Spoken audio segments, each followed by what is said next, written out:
Kohinoor diamond ನಮ್ಮ ಇಂಡಿಯಾಗೆ ಸೇರಿದ್ದು ಅಂತ ಇಡೀ ಜಗತ್ತಿಗೆ ಗೊತ್ತು. ಆದ್ರೂ ಕೂಡ ಇವತ್ತಿನವರೆಗೂ ಅದು ಇಂಗ್ಲೆಂಡ್ ಅಲ್ಲೇ ಇದೆ. ಏನಕ್ಕೆ ಅದನ್ನ ಇಂಡಿಯಾಗೆ ತರ್ತಿಲ್ಲ ಬನ್ನಿ ಹೇಳ್ತೀನಿ. ಇದು ತುಂಬಾ ದೊಡ್ಡ ಸ್ಟೋರಿ, ಚಿಕ್ಕದಾಗಿ ಹೇಳ್ತೀನಿ ಕೇಳಿಸ್ಕೊಳ್ಳಿ. ಮುಂಚೆ ಕೊಹಿನೂರ್ ಡೈಮಂಡ್ ನ ರಾಜನ್ ಕಿರೀಟಾಗೆ ಫಿಕ್ಸ್ ಮಾಡಿರ್ತಿದ್ರು.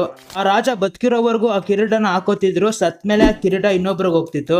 ಇದೇ ತರ ತುಂಬಾ ರಾಜಗಳಿಗೆ ಈ ಕೊಹಿನೂರ್ ಡೈಮಂಡ್ ಪಾಸ್ ಆಗಿ ಲಾಸ್ಟ್ ಅಲ್ಲಿ ಸಿಖ್ ಮಹಾರಾಜ ರಂಜಿತ್ ಸಿಂಗ್ ಹತ್ರ ಹೋಗುತ್ತೆ. ಇಲ್ಲಿವರೆಗೂ ಎಲ್ಲ ಚೆನ್ನಾಗೇ ಇರುತ್ತೆ. ಆದ್ರೆ ಯಾವಾಗ ರಂಜಿತ್ ಸಿಂಗ್ ಸತ್ತೋಗ್ತಾರೆ ಅವಾಗ ರಂಜಿತ್ ಸಿಂಗ್ ಅವ್ರ 5 ವರ್ಷದ ಮಗ ದಲೀಪ್ ಸಿಂಗ್ ರಾಜ ಆಗ್ತಾನೆ. ಅದೇ ಟೈಮಲ್ಲಿ ಈ ಬ್ರಿಟಿಷ್ ನನ್ನ ಮಕ್ಕಳು ಫುಲ್ ಸಿಖ್ ಎಂಪೈರ್ ನ ಕಬ್ಜಾ ಮಾಡ್ಕೊಂಡು ಈ ಕೊಹಿನೂರ್ ಡೈಮಂಡ್ ನ ನಮ್ಗೆ ಕೊಡು ಅಂತ 5 ವರ್ಷದ ಹುಡುಗನ ಹತ್ರ ಧಮಕಿ ಹಾಕಿ ಈ ಕೊಹಿನೂರ್ ಡೈಮಂಡ್ ನ ನಾನು ಗಿಫ್ಟ್ ಆಗಿ ಕೊಡ್ತಾ ಇದ್ದೀನಿ ಅಂತ ಟ್ರೀಟಿಯಲ್ಲಿ ಸೈನ್ ಮಾಡಿಸ್ಕೊಂಡು ಅವ್ರ ದೇಶಕ್ಕೆ ಎತ್ಕೊಂಡು ಹೊರಡೋಗ್ತಾರೆ. ದಲೀಪ್ ಸಿಂಗ್ಗೆ ಕೊಹಿನೂರ್ ನ ಬ್ರಿಟಿಷ್ ಅವ್ರಿಗೆ ಕೊಡೋದಕ್ಕೆ ಸ್ವಲ್ಪನೂ ಇಷ್ಟ ಇರಲ್ಲ.